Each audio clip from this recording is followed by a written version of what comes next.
it's Johara. Welcome back to my channel, to the MH Reader. So, I'm going to do my Monster High Readathon TBR. Yes, finally. So, as I stated in my last video for the book recommendations, I'm not going to get my books out until I'm ready to read them because they're all like bins and bags right now, and I don't really want to have to try to find them all for this video and then have nowhere to put them because things are crazy right now. But yeah, so I'll just do the cover of the book here. And yeah, so I'm doing another closet cosplay, this time of Widona. I did use this wig for my closet cosplay of Operetta a couple videos ago, and I realized it could work for Widona too. Probably the only other character it could. And this is the best shirt I could find that matches the dress she wore. So yeah, let's talk about my TBR. I'm so excited for this. And I'm going to talk about the books I plan to read for each prompt. I have doubled up on a few prompts. For Rochelle, Scary City Frights, a book taking place abroad or not in the US. This was hard, but I ended up going with Birthday, which is was one of the Twisted Tales series for the retelling of Alice in Wonderland, and considering that's not in the US, I mean, before they go to Wonderland, they're like in London, so yeah. And then, so next is Hall Monitor, a lawful good character. I went with Percy Jackson because I really want to finish reading those, and Percy Jackson is a lawful good character. And then Friday Night Frights, transfer student, a character who switches sides. I went with Shadow of Kyoshi, which is the sequel to The Rise of Kyoshi. Because in The Rise of Kyoshi switched sides, and I'm pretty sure we're gonna get more of that in this book, of the fact that she switched sides and the fact that that one guy is still after her. I can't remember his name, but yeah, because she switched sides on him. Rebecca, for Book of Family, I chose Charmed.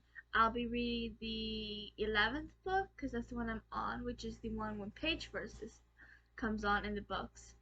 The first 10 have Prue, the rest have Paige. So this one is with Paige, and I feel like it's a great one for family. I mean, Charmed is great for family anyways with the whole sisterhood, and then this one, especially because this would be around the time Prue dies and when they find out about Paige being their sister, so there's extra family-esque in this book. Steampunk, a historical setting.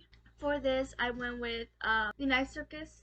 I didn't know it had a historical setting until I looked up books with historical settings. I saw this, and I had already thought about reading it in the past, and I figured, why not? I'll give it a try. I may or may not like it, but it's the only thing on the list that's piqued my interest at all about historical settings. So I was like, sure, why not? It's about the circus arrives without warning. No announcement preceded. It is simply there when yesterday was not. Within the black and white striped canvas tents is an utterly unique experience full of breathtaking amazements. It is called Le Circuit des Rêves and is only open at night. But behind these scenes, a fierce competition is underway, a duel between two young magicians, Celia and Marco, who have been trained since childhood expressly for this purpose by their mercurial instructors. Unbeknownst to them that this is a game in which only one can be left standing, and the circus is but with the stage for a remarkable battle of imagination and will. Despite themselves, however, Celia and Marco tumble headfirst into love, a deep, magical love that makes the lights flicker and the room grow warm whenever they so much as brush hands. True love or not, the game must play out, and the fates of everyone involved, from the cast of extraordinary circus performers to the patrons, hang in the balance, suspended as precariously as the daring acrobats overhead. Written in rich, seductive prose, the spell-casting novel is a feast for the senses of the heart. Intriguing. So yeah, that's my read for that prompt. Cultivate Rollermates, an empowering feminist read. I went with Reflection, which is the Twisted Tales Mulan retelling, and Mulan is pretty of a feminist read. I mean, she goes to the army despite the fact that she's a woman, not caring. So it's definitely perfect for a feminist read. So Venus McFlytrap, Plant Monster, Nature, Plant, Presence. I went with the Shadow of Kyoshi because Kyoshi, with her being an earthbender. There's obviously nature there. She's the avatar. She bends all four elements, but her main element is earth because that's the one she's from. So yeah.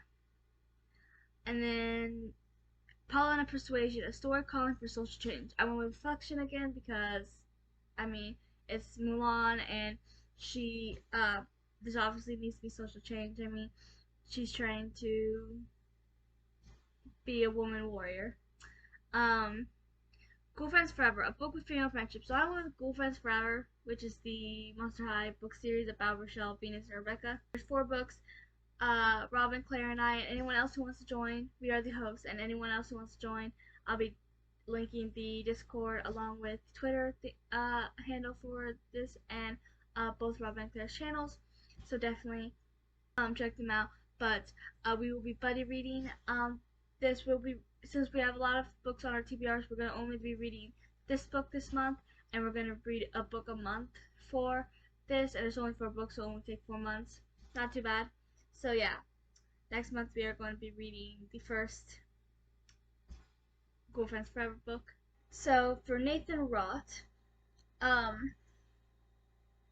first one is Free Diffusion, a hybrid of 2 or more genres. This was difficult, because I usually just read fantasy, but I ended up going with Reflection as well because retelling is a genre all on its own.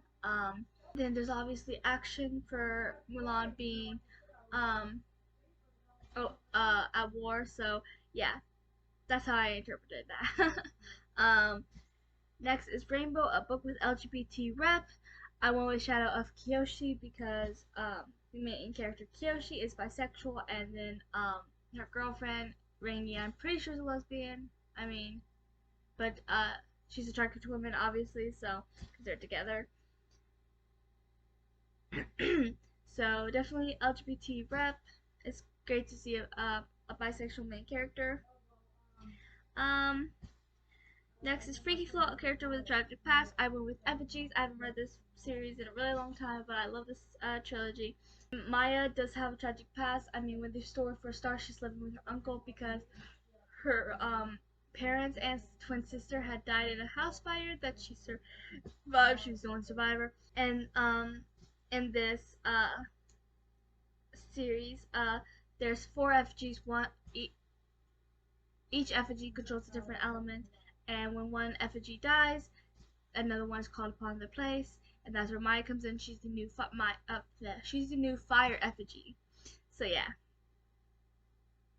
and she has a lot to deal with because she misses you. She thinks about her twin sister a lot because the 2 of them were really close. Scalita Calaveras, Day of the Dead, a book about death.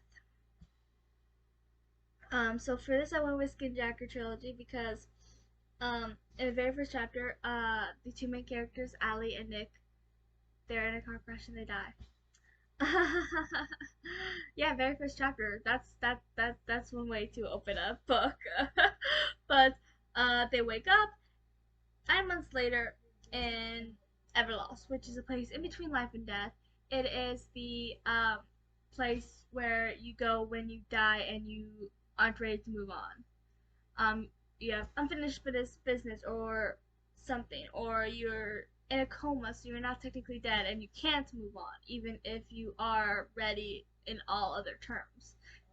Unless your coma body dies, that's when you can move on. And it's really interesting because it's like you start to lose memories of your past, and you have all this and then you kind of get into this habit, this routine, and there's some good plot twists and things. And this series has the only other character I hate as much as I hate Umbridge. Like, I cannot stand Mary Hightower, and she's the only other book character that I will ever put in the same category as Umbridge. Like, that's how much I hate her. Okay? Okay. So, fashion clothes play Drop Dead Gorgeous. Fashion clothes play an important role. So for this I chose Ghoul Friends Forever because I cannot think of any other series or book or whatever that has to do with fashion. Like, At least none that I'd be interested in reading. Um, but there is a side plot in Ghoul Friends Forever, where Rochelle is trying to um, get their guidance counselor, a depressed skeleton, Mr. Death, happy and to smile, and so she um, takes upon herself to do that, and she decides the best way to do that was to get him a date, and get him all dressed up. So she started trying to make him a suit. That did not turn out well because she has these stone gargoyle fingers, and they're not good with sewing. So Venus Rebecca suggests she asks Claudine, who, if you know Monster High, she's the head fashionista. So they ask her, and she agrees to help, and then she makes a fabulous suit for Mr. Death. So yeah. Um, and then Scaregers, I chose one MC. I chose Percy Jackson because I'm currently still reading that, and Percy Jackson, it does have the whole Chosen One MC, with Percy being the one the prophecy talked about and everything. So yeah, I'm very excited for it because I really want to finish the series, but life's been hectic. So yeah, voila, that is my TBR for the Monster High Readathon. I am so excited for this. I swear, I mean, right after the last one ended, Rob and Claire and I just started immediately coming up with the characters we want to do these for, the prompts, and whatever else we're doing. So yeah, um, last year we had life challenges, and that would be fun to do again this year if you guys want to watch. I know last year the only life challenge I could think we really had was to watch at least one Monster High movie. Last year I took it upon myself to watch all the Monster High movies. So yeah, but I've already been watching the Monster High movies slowly, like just making my way through them whenever I'm in the mood or whatever. I'm almost done. I'm on Haunted, which is there's only two more after Haunted, and I just watched what movie did I just watch? I just watched it yesterday. Didn't I? Oh, Freaky Fusion. I can't believe I couldn't remember what movie it was. And I watched Bryce Camera Action pretty recently.